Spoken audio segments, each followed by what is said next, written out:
Teprve 12letý chlapec se zachoval jako pravý hrdina. Před utopením zachránil 5letou holčičku. Stalo se to na kraji Prahy. Nebýt chlapce a dalších dětí z azylového domu, které šly náhodou kolem, mohla celá věc skončit pro děvčátko velmi špatně. Teď už je ale doma a v pořádku. Neměří ani 1,60 m, chodí do 5. třídy na základní škole a je mu teprve 12 let.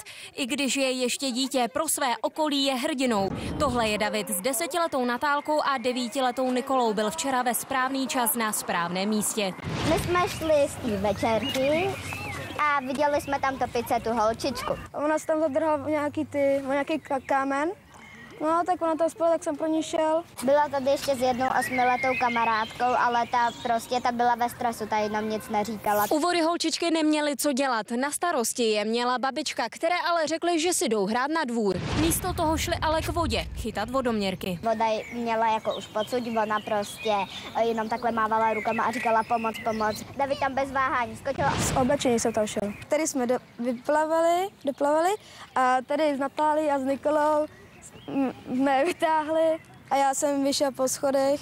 Tak jsme té holčičce usušili oblečení a šli jsme jí doprovodit domů. Pro mě to bylo šok, když mi to volali, samozřejmě, protože jako já jsem v práci, prostě mě mi viděla babička, ten chlapec se zachoval suprově, prostě zachránil dítě, já jsem to vděčná. Kdyby nebylo Davida, tak už je paní ty holčičce. Jsem na ně pyšná. David si při záchraně holčičky ve špinavé vodě zničil jediné boty, které v azylovém domě má. I tak by prý ale pro ní bez váhání skočil znovu. Tereza Šnoblová, Televize Nova. V těch novinách jsme vám včera představili 12letého chlapce, který zachránil 5letou holčičku. Ta se topila a David pro ní bez váhání skočil.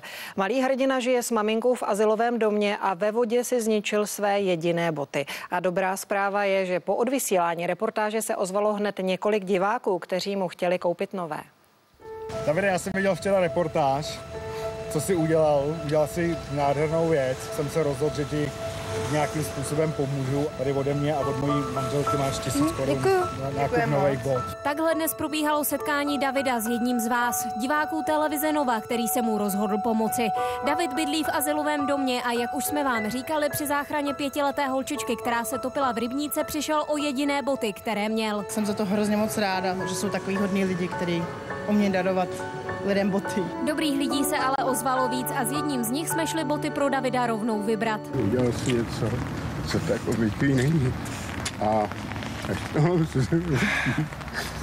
a udělal si radost, tak pojď a nakupovat. Takže Davide, jsme na prodejně, doufám, že na prodejně tvý vysněný bot, takže si vyber, který potřebuješ. Já tě opravdu rád koupím a budu šťastný, když ti udělají radost. Příjemný. Je to ty. David si mohl díky dárcům koupit boty rovnou dvoje. Splnil si tak i svůj sen mít vlastní kopačky. Já vám moc děkuju, že jste mi to koupil a jste moc hodnej. Není třeba děkovat, zachoval si se jako chlap a to je daleko důležitější než nějaký boty. Tereza Šnoblová, Televize Nova.